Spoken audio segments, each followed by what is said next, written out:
However, if one makes an aspiration and one leads the holy life wisely, and that's the difference, one is able to procure fruit. If one makes no aspiration and one leads the holy life wisely, one is still able to procure fruit. If one both makes an aspiration and make no aspiration, and one leads the holy life wisely, one is still able to procure fruit. If one neither makes an aspiration nor makes no aspiration, and one leads the holy life wisely, one is still able to procure fruit.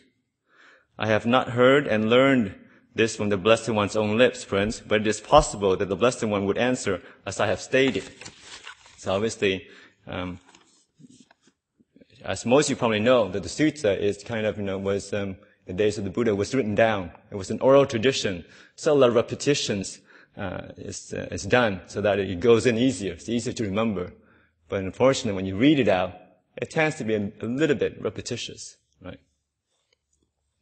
And the main points he was driving home was that, this Buddhism, the path and fruit, is about conditionality.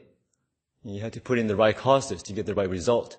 Whether you sit there and you want, certain things to happen, but you don't put in the right causes, the results are not going to come, whether you wish or not wish. And there's other suttas I will read to complement this from the Anguttara Nikaya regarding the lawfulness of progress. We want progress. We want peace and happiness. Wishing to be peaceful is not the causes to a peaceful mind. We have to put in the right causes, and the causes of a peaceful mind is, in the Buddha said, right intention. Intention of letting go, intention of kindness, intention of renunciation. These are the right causes. And the whole Eightfold Path.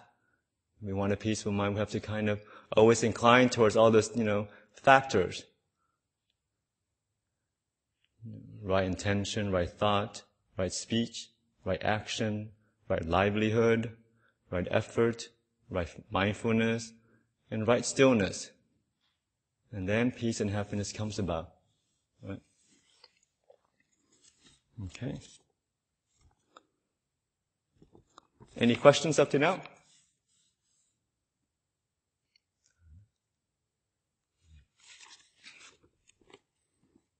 Okay. Going on, paragraph 5. If Master Bhumija's teacher speaks thus, if he declares thus, then it certainly seems that the Venerable Bhumija's teacher stands ahead of all the ordinary recluses and Brahmins. Then Prince Chayasena served the Venerable Bhumija from his own dish of milk rice. Then when the Venerable Bhumija had returned from his alms round after his meal, he went to the Blessed One. After paying homage to him, he sat down at one side and told the Blessed One what had occurred, adding, Venerable Sir, I hope that when I was asked such a question and answered thus, I said what has been said by the Blessed One, and did not misrepresent him with what is contrary to fact. I hope I explained it in accordance with the Dhamma in such a way that nothing which provides a ground for censure can be legitimately deduced from my assertion.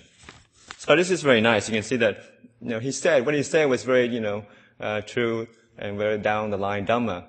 But out of respect for the Buddha, he went back and reported the conversation and also checked to make sure that he had it right.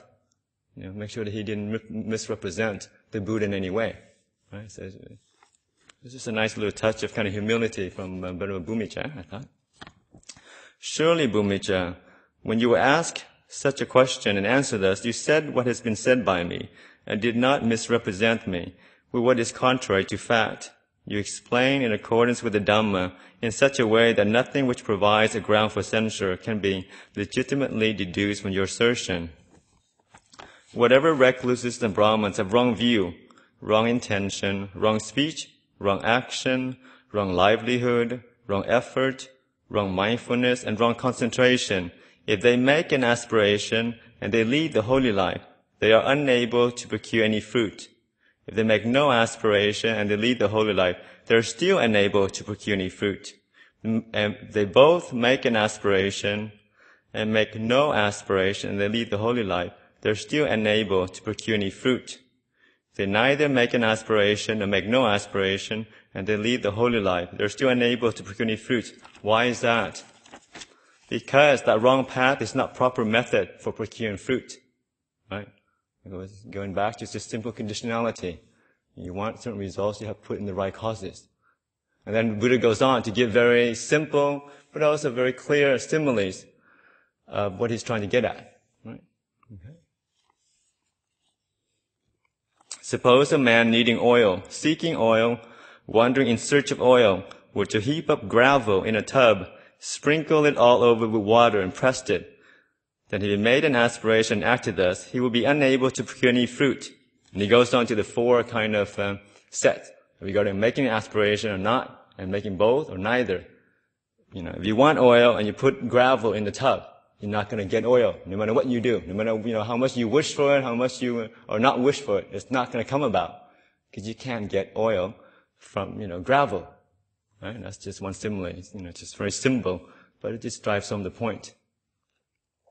Second simile is suppose a man needing milk, seeking milk, wandering in search of milk, would you pull a recently calved cow by her horn? It's a great simile. It's like you want milk and you pull with a horn. Are you going to get a milk? Of course not. It doesn't matter what you do, whether you wish for it or not wish for it, whether you make an aspiration or not, whether you both make and no make, or whether you don't make, or in anything. So, you want milk, you have to pull something else. Pulling the horn is not going to work. Right? Okay, that's the second simile. Third one, suppose a man needing butter, seeking butter, wandering in search of butter. Would you pour water into a churn and churn it with a churning stick? Then if he made an aspiration, he made no aspiration, he both made an aspiration and made no aspiration, or he neither made an aspiration, he's still unable to procure any butter. Why is that? Because that way of acting is not proper method for procuring butter. So same thing he says regarding recluses and Brahmins. You follow the wrong eightfold path. You're not going to get any result, whether you make any aspirations or not. Okay? Same with the fire. Suppose a man needing fire, seeking fire, wandering in search of fire, would you take an upper fire stick and rub a wet, sappy piece of wood in it. Then, same combination regarding aspirations. He was still unable to procure any fire. Why is that? Because that way of acting is not proper method for procuring fire. So too, the same thing for recluses and Brahmins. And then he goes to regarding, that's you kind of doing things the wrong way. And then he goes, you want fire, you want path and fruit, you have to do the right way. And whatever recluses and Brahmins have right view, right intention, right speech, right action, right livelihood, right effort, right mindfulness and right concentration, they make an aspiration and they lead the holy life, they are able to procure fruit. Right? And he goes through, they make no aspiration and they lead the holy life, they are still able to procure fruit. They both make an aspiration and make no aspiration and they lead the holy life. They're still able to procure fruit. And why is that? Because that right path is a proper method for procuring fruit. And that's why I think with other suttas, the Buddha also said, some of his disciples said, outside of the Buddhist religion, are there any enlightened beings? Anybody, or the four pairs of enlightened beings? The stream enterer, the once returner, the non-returner, or the arhat. Outside the Buddhist religion, are there other enlightened beings?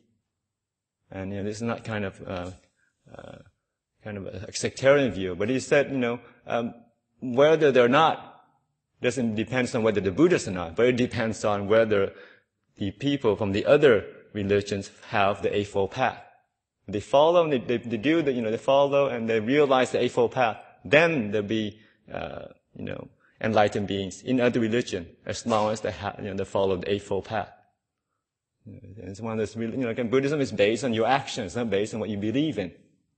And the Buddha never sat down and formulated a religion. He formulated a method, a training method for realizing enlightenment, ultimate liberation.